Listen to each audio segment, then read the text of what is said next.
What's up, folks? So we've all heard of them. Hey, maybe you've done one yourself. In the restaurant industry, it's called a stage. And in today's video, I want to show you how to secure one even at a restaurant that's out of your league.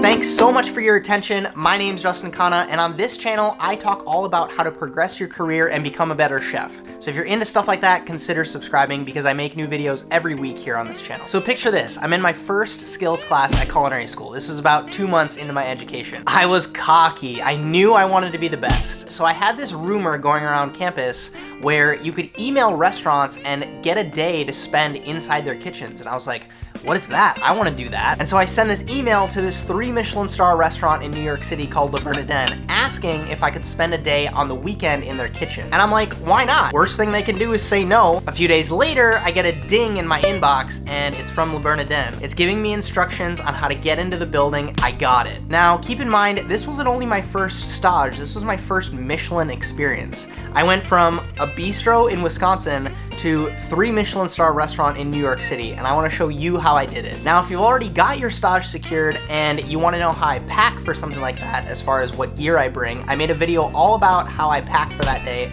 It's linked right up here for you. I'm going to break down the exact email template that I used. Feel free to use it if you want. Before we get into it, please do not use anything that I say in this video to lie your way into a restaurant. You're just going to get burned, and I don't want any of that to happen to you folks. I'm going to read you an example email from one that I've sent to restaurants. I literally went all the way back in my inbox and searched up an email that I used to send, and I reformatted it to a way where it would make sense for a culinary school student or someone who is hungry, someone who wanted that first stage to happen. So this email of yours is going to split into 3 parts: the introduction, the why, and then the ask. So as many times as you can inject a benefit to the restaurant into your email, that is going to increase your chances of getting a yes. So keep that in mind as we're writing this email and how you're thinking about how you're gonna fill in the blanks. So let's start with the introduction. Email subject, stagiaire inquiry. First line in the email body: Dear Chef blank. Don't start with yo, don't start with hey. This is a formal email. If you're talking to a sommelier or captain or front of house general manager, start with their prefix and then their last name. So Mr. Pitt, Mrs. Jolie. You'll get on that bro to bro level with everybody in the kitchen eventually, but for now, they have enough unprofessional problems to deal with in their lives. Give them a professional experience in their day. It goes a long way. Next line in the email body: I am writing to express my interest in staging at Frantzen for 1 week. The caliber of the restaurant combined with the philosophy of telling a story with the food to the guest sparked my passion immensely. During my education and experience in New York City, I've continually become more and more interested in the restaurant through my research as well as my mentors' recommendations.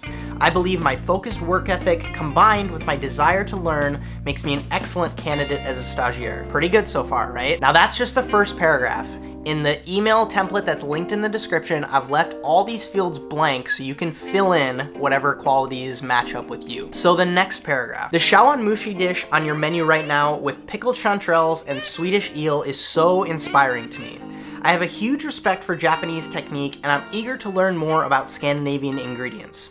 I've gained valuable experience as an opening team member of Grace in Chicago and have completed numerous stages at restaurants in New York City as well as Noma in Copenhagen. Moreover, the level of cuisine at Frantzen is extremely compelling, and the caliber of the execution is what continues to prompt my desire. More on this paragraph after we finish the email. Third paragraph: I've attached a copy of my resume for your review. I would appreciate the opportunity to conduct a phone interview at number, or answer any questions by email at insert your email. I thank you for your consideration and I look forward to speaking with you. Regards, Justin Khanna. So let's break this down. And again, I've left this entire template plus some notes for free. It's a download from my website. It's underneath this video. Go ahead and click that link if you're interested in getting that for yourself. So right off the bat, get to the point. Chef is getting barraged by emails all day, and you notice how we started the email with the subject line, stagiaire inquiry. It lets them know exactly what you're trying to do, exactly what you're in it for. You're not clickbaiting, you're not trying to just navigate around, you're not trying to be a weasel about it. You're trying to get a stage, tell them that, be forward about it. This is kind of a really delicate balance between selling yourself and showing interest in the restaurant, while at the same time being humble and going in for the ask of the opportunity to stage at the restaurant. Does that make sense? You also have to keep in mind that even if you write the most stunning masterpiece of an email, sometimes the restaurant either, one, isn't accepting stages, or two, just doesn't have space for you. They don't have enough physical space in their kitchen to have another person around helping. And if that happens, my advice is, one, keep emailing, don't stop. Tenacity is super underrated, and if you persevere, I have no doubt you're gonna get it. But also, at another token, to me, it's super important to stage at multiple places, right? If restaurant A is your like golden North Star, it's like your dream job, I would always recommend staging or at least sending this kind of email to restaurant B and restaurant C and restaurant D. Chances are, if restaurant A won't let you in, someone at restaurant B, C, or D knows someone at restaurant A, and if you're patient and perform well, chances are one thing's gonna lead to another. In the first and second paragraph of this email, I make sure to include qualifications and aspects of the restaurant to highlight. And this not only shows a preparedness, quality all chefs can appreciate, but a genuine interest in the restaurant specifically. And I still recommend you do this even if you're sending similar sounding emails to 8 other restaurants in town. It goes a long way to do this personalized email through the research. And I know it sounds like a lot of work, but you're a chef, you can do it. I literally had a stage experience at a 2 Michelin-star restaurant in New York City where a couple minutes into the stage, I was asked to watch a sauce. And when I was looking at the sauce, I asked, "Is that the cream for the lobster dish?" to the cook that asked me to do it. And he looked over at another cook on the line and said, "Hey, this guy knows our menu." And from then on, I just started getting more challenging and interesting projects to work on, which led to a job offer at the end of the stage. The lesson there, doing your homework pays off. So the last paragraph in the email is pivotal because it provides the chef all the information they need to reach out and contact you. Attaching your resume is key, don't forget to attach it, and always do it in a PDF style format because that ensures that whatever piece of tech that they're reading it on, it's always gonna look the way that you intended it to look. Giving them your personal phone number and inviting that phone call not only makes you more accessible, but it also makes you seem super confident in getting in touch with them. However, you should also give them your email because that's probably how 90% of the communication is gonna happen. You should also thank them at the end for their time and send your regards. Remember, this is a formal email.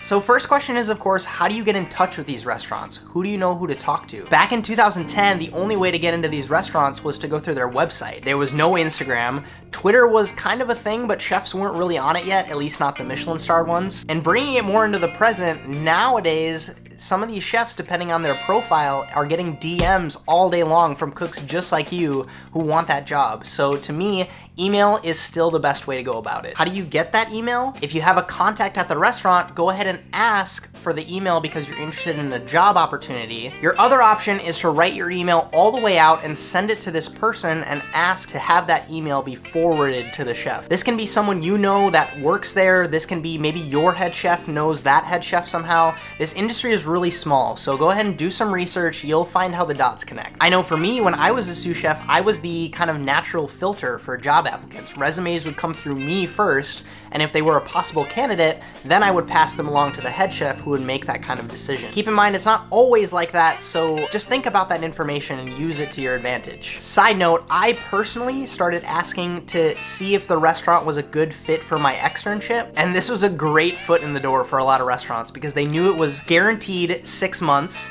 cheap labor, and it was coming from a pretty reputable place as well. If you're able to use your education to get your foot in the door, 100% do it. But today, in 2017, the chef community is so much more connected because of social media. If you become known as the guy or the girl who's constantly commenting on that chef's posts, liking their stuff, giving some valuable feedback, bringing more value to their community, the second that your name shows up in their inbox with an email template like this, it's gonna like fire off in their brain and they're gonna be like, I know who that is. And that makes you that much more likely to get a shot. Now, another question that's probably gonna get asked is, can you send this email template in an Instagram direct message? My answer is probably not. I can't say yes or no because one of you is gonna do this over Instagram DM and get the job of your dreams. But if it were me, I would prefer to ask for their email address. And this does two things. It makes sure you get their direct line of contact and also make sure you're contacting them when they're they're kind of like in business mode, right? If you're on Instagram, you're trying to get away from work. And if you get somebody asking for a job while you're in your relaxation time, it doesn't always fire off the right receptors in the brain. I think an email exudes professionalism. I sincerely hope you enjoyed this video. Maybe it brought a little bit of value to you. If you did, I would encourage you to hit that like button down below. If you loved this video, go ahead and hit that subscribe button. I publish new videos to this channel every single week. Our little community is growing more and more every day, and I love seeing that from you guys. Have any tips for getting that first stage that I missed, or do you have any personal questions that maybe someone can answer from you in the comments? I know the process is probably a little bit different in Germany and Australia and Panama for all of these situations. I encourage you guys to get into a conversation in the comments down below. To my besties on Patreon, Joshua and Yaler, thank you so much for your continued support. If you aren't on Patreon, it's always lit over there. Patreon.com/Justin Khanna. You can support what I do on this channel for as little as $1 per month. Keep crushing it. I'm Justin Khanna. Have a good one.